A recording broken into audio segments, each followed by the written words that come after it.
Waktu SMA, waktu SD SMP tuh ketua kelas, sekolah di kelas ranking 5 lah selalu 5 besar. Waktu SMA 3 Jakarta Setiabudi. Nah, itu ini ranking 43. Dari muridnya 42, Pak. 42. Jadi memang perubahan. Ya bapak sama ibu khawatir, nih bandel nih gitu. Saya di Amerika. Ya kan, udah basket melulu, geger otak, sekolahnya rankingnya jelek gitu. Daripada keterusan istilahnya dipindahin. Nah, ternyata setelah dipindahkan ke Amerika, ada surprise. bikin sang kaget ibunya. Nah, apa tuh, Kenapa? Pak? Karena gondrong, rambutnya ya, bukan bulu hidung yang gondrong. Rambutnya gondrong, gitu Pak ya? Iya.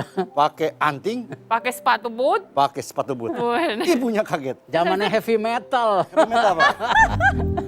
Ya kan waktu itu zamannya Guns N' Roses, zamannya Van Halen. Iya, Kiss. Bapak kan suka Van Halen ya? Suka. Suka, sama Itu Pak. tadi lagunya Jam. Gitu. Coba nyanyi dikit bisa nggak Pak? Nggak bisa. Dan ibu kaget lihatnya Pak. Ya kaget kan, Ngambek nggak, nggak Pak? pernah Marah, Pak? panjang. Marah? Waktu, ya itu cuman nggak lama kok, cuman setahunan gitu. Tapi Ibu nggak sempat berpikir untuk pindah ke negara lain lagi kan, Pak? Ya kaget lah. Tapi pasti ibu pasti marah, karena saya juga marah kalau misalnya punya anak, di sekolahin ke Ya luar. bukan, pergi rambut pendek, sampai sana pendek, rambut gondrong. Gondrong. Masih mending lah pakai baju rocker, kalau pakai daster kan repot gitu kan. Iya kan. Saya rasa takutnya pakai daster tuh. Iya Pak. Bukan Kaget pakai rockers, justru takutnya daster dia tuh. Ibu aja yang pindah.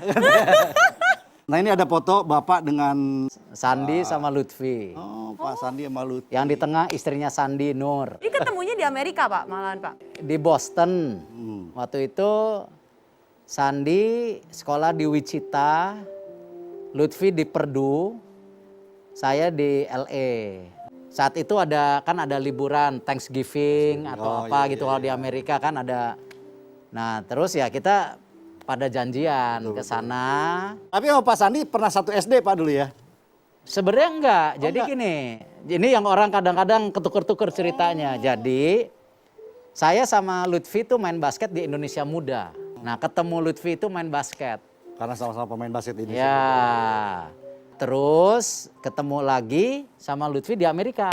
Nah, kalau Sandi itu dia saya di Indonesia Muda, Sandi itu klubnya CS Citra Satria. Pemain basket juga? Main basket. Nah, kita tanding. Kenalnya sebenarnya semua gara-gara basket. Semuanya gara-gara basket. Cuman memang deketnya ya waktu karena kuliah semua di Amerika. Jadi kita tidak pernah satu sekolah. Itu tahun berapa Pak? Ya 92. Aduh salah, saya main gundu, coba main basket tapi ketemu. Sudah jadi menteri, terus habis itu punya cerita di masa lalu bareng-bareng main basket. Nah, sekarang masih punya grup WhatsApp kah untuk membicarakan masa lalu? Grup WhatsApp. Arisan saya Pak. Arisan, Pak? Ya enggak, kalau grup WhatsApp ya ada. Tapi sekarang grup WhatsApp tuh banyak lah.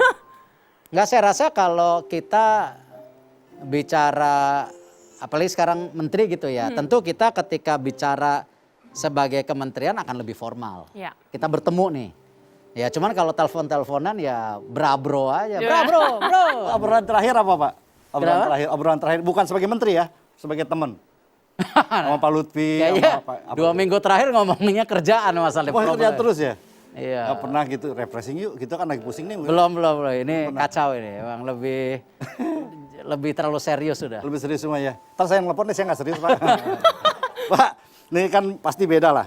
Walaupun bagaimana profesionalisme di bidang sebagai pengusaha dan sebagai pejabat, itu pasti beda. Itu mana yang sebetulnya bisa Bapak lebih nikmati, lebih selami? Background Pengusaha, saya dari dulu kan memang hidupnya di swasta. Pengusaha. Ah, Ya tentu ya pasti lebih menikmati yang dulu. yang dulu ya, termasuk Tapi tanggung jawab yang sekarang memang jauh lebih besar. Makanya saya sangat berhati-hati, bukan berarti takut mengambil keputusan, tapi pasti sebelum mengambil keputusan atau membuat kebijakan itu, kita nggak boleh membuat kebijakan yang menguntungkan individu, Betul. tapi atau kelompok, tapi sebuah kebijakan yang bisa lebih seimbang untuk semua. Nilai pahalanya juga lebih tinggi. Ya. Karena kemarin bekerja untuk perusahaan pribadi karyawan. Kalau sekarang lebih luas. Lebih luas. masyarakat. Nah, Alhamdulillah. ada nggak target menuju pahala yang lebih besar? Misalnya tiba-tiba pengen apa gitu, target politik mungkin ke depan? Saya rasa gini loh, posisi kita kan pembantu presiden. Kita harus loyal kepada Bapak Presiden sampai 2024. Setelah itu Ya kan? bebas ya Pak ya? Setelah itu bebas. Ya pilihan utama ya kembali ke swasta lah. Itu pilihan utamanya. Iyalah. Pilihan keduanya Pak? Hah? Nggak jualan itu, biji karet? Pilihan kedua Mengembangkan biji karet Bisnis biji Indonesia. karet. industri biji karet yang bisa menjadi sebuah produk kecantikan. Wah, pas banget tuh.